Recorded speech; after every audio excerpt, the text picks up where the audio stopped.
A university professor started off his class by picking out of his back pocket a £20 note. And in this lecture hall of about 200 people, he asked, how many of you would like this note? Naturally, all 200 hands went up. He said, interesting. He then said, before I let you have it, let me ask you this question. He took the note and folded it in half twice. And then he said, how many of you want this note? Still, 200 hands went up. Now he said, let me try something else. He took the note and he crumpled it. He said, how many of you want this note now? Still, 200 hands went up. Finally, he chucked the note on the floor. He screwed it with his shoe and crumpled it even more, picked it back up, now with dirt, and said, how many of you want this note? All 200 hands were still up. He said, today you've learnt an important lesson. No matter how much I crumpled that note, how much I scrunched it up, how many times it was trodden on, you still wanted it because it was still worth £20. In the same way that that £20 note held its value, so do you. No matter how many times life will tread on you, life will crumple you, life will scrunch you, and life will squeeze you, you will always keep your value, that spark within us all of bliss, knowledge, and eternity that exists. That spark will never be taken away.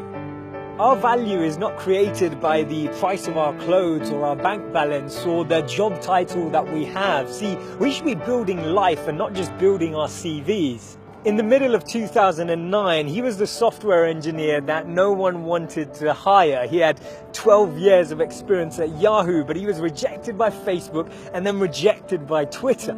He'd been to a great university. He had a great CV. But he decided to team up with one of his alumni members at Yahoo and started to create an app and focus on the startup space. In 5 years' time, he sold that app for $19 billion to Facebook. Believe it or not, that was Brian Acton, the co-founder of WhatsApp. When he was rejected from Facebook, he said it was a great opportunity to connect with some fantastic people. I look forward to life's next adventure. When he was rejected by Twitter, he responded by saying, worked out, it was quite a long commute. It's so interesting to see that someone rejected from two of the top internet companies actually responded with humor and actually responded with positivity. This lady was diagnosed with clinical depression. Her marriage had failed and she was jobless with a dependent child. She was on a 4-hour delayed train journey from Manchester to London when she came up with this idea, and she started to write this book about this wizard. And as she started writing, she then finished her manuscript, took it to 12 publishers and was rejected by all 12. Believe it or not, that's J.K. Rowling. This man watched his first company crumble. He was a Harvard University dropout and his first company's demo didn't even work. He went on to build Microsoft. His name's Bill Gates. Therefore, failure is just a sign that we need to widen our scope. We need to be ready and build ourselves up for the next level. Actually, what we end up achieving is far greater than what we'd envisioned for ourselves. And this divine plan, this orchestration can't be happening without this intervention that occurs, because if we had it our way, we just settle, we just accept what we thought was our goal, what we thought we were chasing.